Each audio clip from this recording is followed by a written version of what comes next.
ये कटिहार जनसभा कांग्रेस पार्टी के लिए बहुत बड़ा देन है। आप इतने बड़े तादाद में इकट्ठा हो गए और मुझे पूरा भरोसा है कि बहुत भारी अंतर से इंडिया अलायंस का कैंडिडेट और हमारे दोस्त यहाँ के उम्मीदवार तारिक अनवर जी भारी बहुमत से जीत के आएंगे।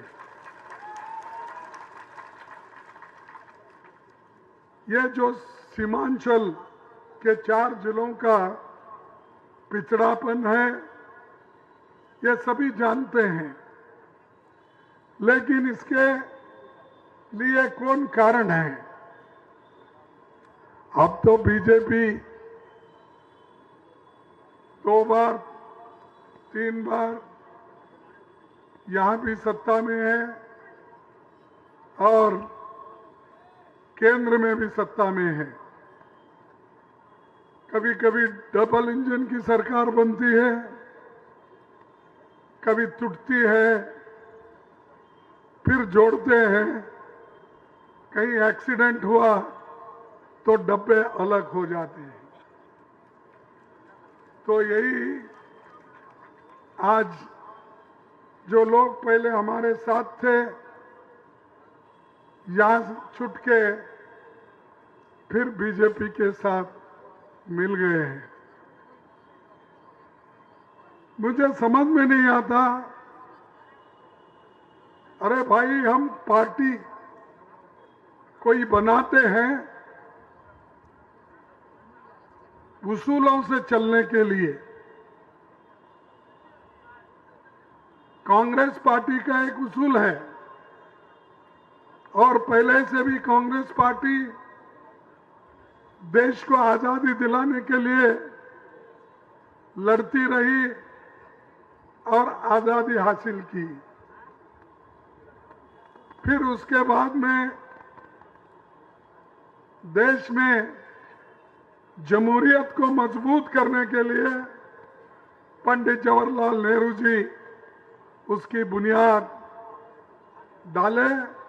वो मजबूती के साथ आज भी जमहूरियत यहां चल रही है। उसके बाद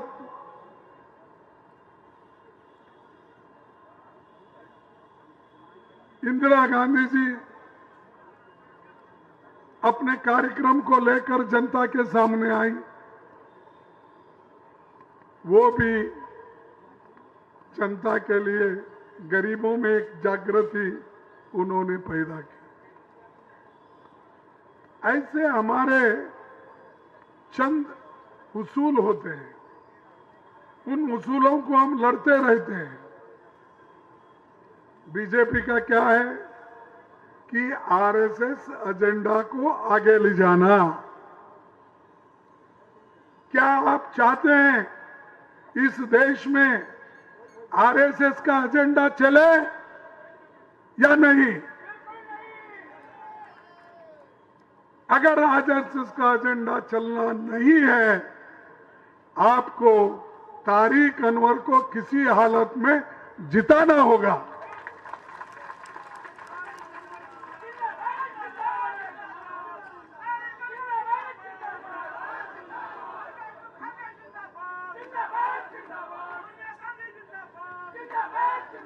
ये कटिहार कभी जमाने में बड़ा मशहूर था, क्योंकि यहां से लगकर कलकत्ता तक बहुत से इंडस्ट्रीज थे, खासकर टेक्सटाइल मिल थे, और उससे हजारों लोगों को एम्प्लॉयमेंट मिलता था। कटिहार में खुद 2 मिल थे। एक तो प्राइवेट थी वो भी बंद हो गई, और एक तो टेक्सटाइल कॉरपोरेशन का था वो भी बंद हो गया। ऐसा आहिस्ता आहिस्ता इस कटिहार की शक्ल को बदल दी। लेकिन मोदी जी के 10 साल में बिहार को क्या मिला,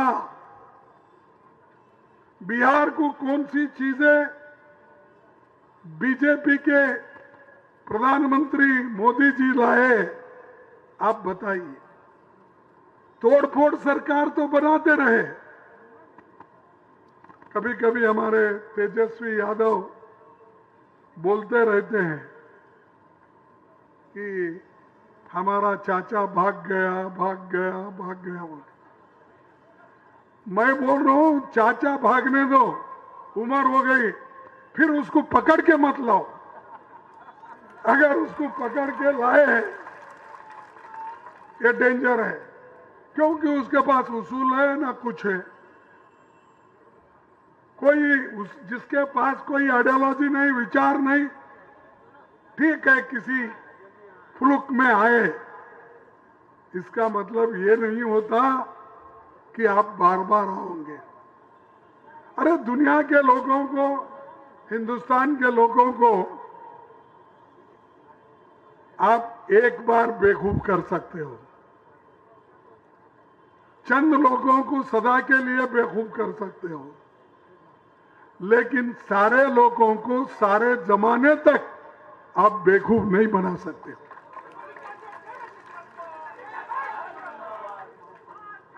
तो आज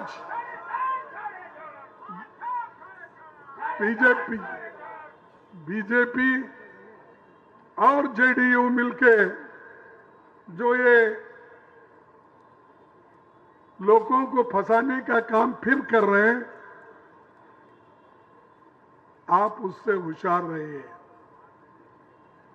बिहार में जबरदस्त महागठबंधन की यूनिटी है और ये यूनिटी कोई तोड़ नहीं सकता। चाहे बीजेपी आने दो, चाहे जेडीयू आने दो, चाहे कोई भी आने दो, क्योंकि जनता हमारे साथ है। लीडर चले गए, अब जब लीडर चले जाता है उसके साथ सारे के सारे तो नहीं जाते। पाप बेचारे, अब नीतीश जी चले गए लेकिन लोग नहीं चले गए। लीडर एकादा दुकादा जिसको एमएलसी मिला, एमएलए मिला, मिनिस्ट्री मिली, चेयरमैन मिला, गए हो गए, लेकिन आम जनता बिहार की नहीं गई। वो कांग्रेस के साथ, आरजेडी के साथ, अलायंस के जो कम्युनिस्ट है सभी के साथ आज है, और लड़ने की ताकत हम रखते हैं और देश को बचाने की ताकत रखते हैं। इसीलिए हमारा जो मेन मुद्दा है, देश के लोकतंत्र को बचाओ, जमहूरियत को बचाओ और देश के संविधान को बचाओ, जो डॉक्टर बाबा साहब अम्बेडकर ने लिखकर सारे गरीबों को वोटिंग का अधिकार दिया। आपको मालूम है 70 साल 75 साल पहले हमारे मां बहनें यहां बैठे हैं, गरीब लोग बैठे हैं, क्या इनको वोटिंग का अधिकार था? आजादी मिलने के बाद नेहरू जी कॉन्स्टिट्यूंट असेंबली में डॉक्टर बाबा साहब अम्बेडकर ड्राफ्टिंग कमेटी के चेयरमैन बनाने के बाद उन्होंने जो संविधान तैयार किया, वो राजेंद्र प्रसाद जी को जो सौंपा, वही संविधान सबको आज वोटिंग का अधिकार दिया है। कहां थे बीजेपी के लोग उस वक्त? कहां थे बीजेपी के लोग वहां? बीजेपी के लोग ना लड़ाई में थे, ना आजादी के लड़ाई में थे, वो सिर्फ सरकारी नौकरियों में भर्ती होते गए, देश के लिए लड़े नहीं। अब आते मोदी जी, भाइयों और बहनों, मैं आपके लिए अच्छे दिन लाऊंगा। लाए वे अच्छे दिन। आप क्या अच्छे दिन लाए? कि पेट्रोल महंगा करे, ये अच्छे दिन। डीजल महंगा करे, ये अच्छे दिन। गैस महंगा करे, वे अच्छे दिन। और जितने भी महंगाई आज बढ़ी है, दूध का, आटे का, अरहर का, तुअर दाल का, ये सब जो महंगाई बढ़ गई है, यही अच्छे दिन। अरे लोग तरस रहे हैं, कीमतें ऊपर जा रही है, और एक तरफ हमारे नौजवान नौकरी के लिए तड़प रहे हैं। इसीलिए हम युवा न्याय देने का हमने निर्णय किया, और आज युवा न्याय के तहत जितने भी सरकारी नौकरियां खाली है, वो हम भर देंगे। 40 लाख के नजदीक नौकरियां युवाओं को देंगे। 1 लाख रुपए अप्रेंटिसशिप कोर्स के लिए हम युवाओं को देंगे। 5,000 करोड़ रुपए का हमने हर स्टेट में फंड बनाकर वहां पर युवाओं को एक ट्रेनिंग देने का पूरा हम काम करेंगे। तो ये जो हमारे कार्यक्रम है, ये कार्यक्रम हम गरीबों के लिए जारी रखेंगे, और इसके लिए आपकी मदद की जरूरत है। बीजेपी के नेता लोग और खासकर मोदी जी, उनके चेले, उनके एमपीज, आरएसएस के भागवत जी, ये मेजॉरिटी पूछ रहे हैं। अब की बार 400 पार बोल रहे हैं, और कई के लिए, किस लिए, उन्होंने साफ कर दिया। ये अच्छी बात है। क्या साफ कर दिया? उन्होंने बोला, आप अगर 400 हमको दिए, मेजॉरिटी आ गई, 2/3 मेजॉरिटी आ गई, इस देश के संविधान को हम बदलेंगे। ये उनके एमपी कहते हैं, भागवत कहते हैं। तो वो चाहते हैं मेजॉरिटी देश के संविधान को बदलने के लिए। हम चाहते हैं जनता के दुख और दर्द को दूर करने के लिए। आज सबको डरा रहे Modi. ED, income tax, CVC, और कितने लोगों को उन्होंने आज अपने तरफ ले लिया है। किसी को पैसे से, किसी को डरा के, किसको धमका के। 444 एमएलए को उन्होंने कभी अपने तरफ लिया, खरीदा, परोसा, तोड़ा फोड़ा, कई के लिए, अपने हुकूमत बनाने के लिए। जनता तो उनको सपोर्ट नहीं की थी।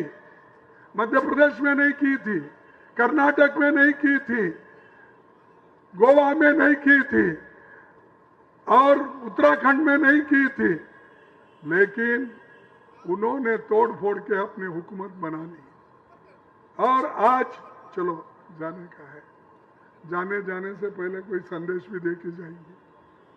तो ये जो है आरएसएस के चीफ बोल रहे, जब उनके मुंह से ये निकलता है, उनके एमपीओ के मुंह से निकलता है, क्यों मोदी चुप बैठते हैं? पब्लिक भाषण में बोलते हैं। अगर कोई एमपी, एमएलए, अगर आरएसएस के लोग बोलते हैं, उनको मुंह तोड़ जवाब दो, तुम्हारे पार्टी से निकाल लो अगर हिम्मत है तो। अरे हाथी के जैसा मत करो भाई, खाने के एक दांत और दिखाने के एक दांत। ऐसा ही कर रहे मोदी, सबको बोलने का इमोशन। आखिरी में बोला देश के लिए। देश के लिए तुमने क्या किया भाई? देश के लिए तो हमारी नेता इंदिरा गांधी अपनी जान दी, उसके छाती में 36 गोलियां लगी, वहां जान तोड़ दी। कई के लिए? देश एक रहने के लिए।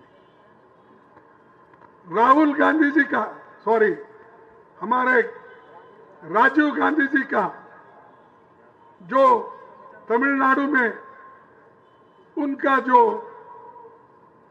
ये हुआ, उनको उनके बॉम्ब डालकर एक महिला ने हार डालने के बहाने से जाकर उनके गले में हार डालने को जाके वो जो मानव बम था उससे उड़ा दी और राजीव गांधी जी के शरीर के टुकड़े टुकड़े टुकड़े हो गए।